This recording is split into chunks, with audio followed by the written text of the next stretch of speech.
اعوذ باللہ من الشیطان الرجیم بسم اللہ الرحمن الرحیم اللہم صلی علی محمد وآل محمد وبارک وسلم تسلیما۔ آج ہم جانتے ہیں سورہ نوح کے بارے میں۔ یہ مکی سورہ ہے۔ اس میں حضرت نوح علیہ السلام کا تذکرہ جو ہے وہ موجود ہے۔ حضرت نوح علیہ السلام جو کہ انبیاء علیہ السلام میں قدیم ترین اور توحید کے سلسلے میں طویل ترین جہاد کرنے والے، جو جنہوں نے بہت لمبا جہاد کیا یعنی اللہ کے راستے میں، وہ جناب حضرت نوح علیہ السلام ہیں۔ اپنے 950 سال تک اپنی قوم کو وحدانیت کی، اللہ کی طرف آنے کی تبلیغ کی، لیکن بہت کم لوگ جو ہے وہ آپ پر ایمان لائے۔ آپ حضرت آدم علیہ السلام کے بعد دوسرے ابو البشر ہیں، یعنی جناب آدم کے بعد جناب آدم سے دنیا کا آغاز ہوا، پھر اس کے بعد جناب نوح علیہ السلام سے آغاز ہوا کہ جب کشتی میں اللہ سبحانہ تعالیٰ نے کہا کہ آپ ان کو بٹھا لیں جو آپ پر ایمان لائے ہیں، اور پھر وہاں سے بس وہ جو چند لوگ رہ گئے تھے اس سے پھر آگے دنیا جو ہے وہ چلی، باقی ہر چیز جو ہے وہ تباہ و برباد ہو گئی۔ حضرت آدم علیہ السلام سے 10ویں پشت میں جو ہے وہ آپ آتے ہیں۔ آپ کا جو مسکن تھا وہ موجودہ جو آج عراق ہے اسی کے ارد گرد کہیں وہ علاقہ تھا جہاں پر آپ نے یعنی جہاں پر آپ رہتے تھے اور آپ لوگوں کو تبلیغ کرتے تھے۔ آپ کی جو تبلیغ ہے وہ اللہ کی وحدانیت پر ہوتی تھی، تو اس سے یہ پتہ چلتا ہے کہ ان کی جو قوم تھی نا جناب نوح علیہ السلام کی، وہ اللہ کی منکر نہ تھی، بلکہ وہ اللہ کو تو مانتی تھی، لیکن وہ دوسری ہستیوں کو بھی اللہ کے ساتھ شریک کرتے تھے، یعنی وہ اللہ کو ماننے کے ساتھ ساتھ غیر اللہ کو بھی مانتے تھے، یعنی اوروں کو بھی انہوں نے معبود بنا رکھا تھا۔ تو جناب نوح علیہ السلام نے 950 سال تک ان میں تبلیغ کی، ان کو ہدایت کا راستہ دکھایا، لیکن جب انہوں نے وہ ہدایت کا راستہ نہ پایا تو پھر آخر میں جناب نوح علیہ السلام ان پر بد دعا کرتے ہیں کہ اللہ یہ لوگ میری بات نہیں سن رہے اور اب تو ان میں اور مجھ میں جدائی ڈال دے۔ تو آئیے جانتے ہیں کہ اس میں اللہ سبحانہ تعالیٰ کیا ارشاد فرما رہے ہیں۔ نام خدائے رحمان الرحیم، ہم نے نوح کو ان کی قوم کی طرف بھیجا کہ اپنی قوم کی تنبیہ کریں قبل اس کے کہ ان پر دردناک عذاب آ جائے۔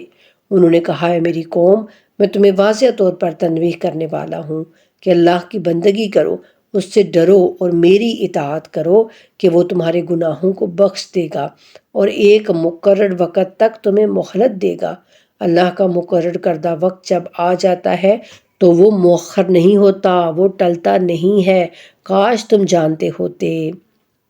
نوح نے کہا، رب میں اپنی قوم کو رات دن دعوت دیتا رہا، لیکن میری دعوت نے ان کے گریز میں اضافہ ہی کیا،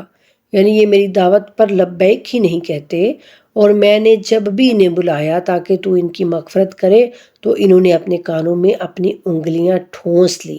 اور اپنے کپڑوں سے منہ ڈھانک لیے اور اڑ گئے اور بڑا تکبر کیا۔ پھر میں نے انہیں بلند آواز سے بلایا، پھر میں نے انہیں علانیہ طور پر اور نہایت خفیہ طور پر بھی دعوت دی۔ سبحان اللہ۔ جناب نوح علیہ السلام نے 950 سال تک تبلیغ کی، 950 سال تک اپنی امت کی تبلیغ کی، لیکن بہت کم لوگ جو ہیں وہ آپ کے ساتھی بنے، آپ پر ایمان لائے۔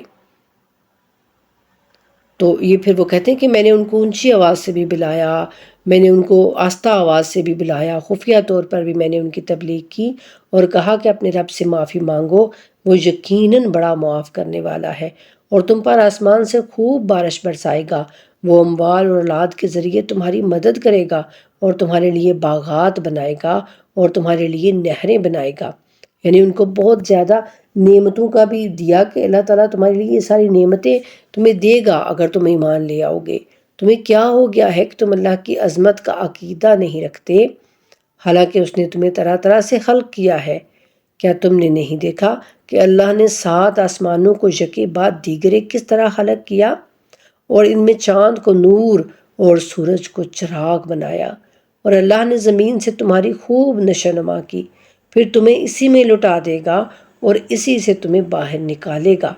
اور اللہ نے زمین کو تمہارے لیے ہموار بنایا تاکہ تم اس کے کشادہ راستوں پر چلو، نوح نے کہا میرے رب انہوں نے میری نافرمانی کی اور ان لوگوں کی پیروی کی جن کے مال اور اولاد نے ان کے نقصان میں اضافہ ہی کیا،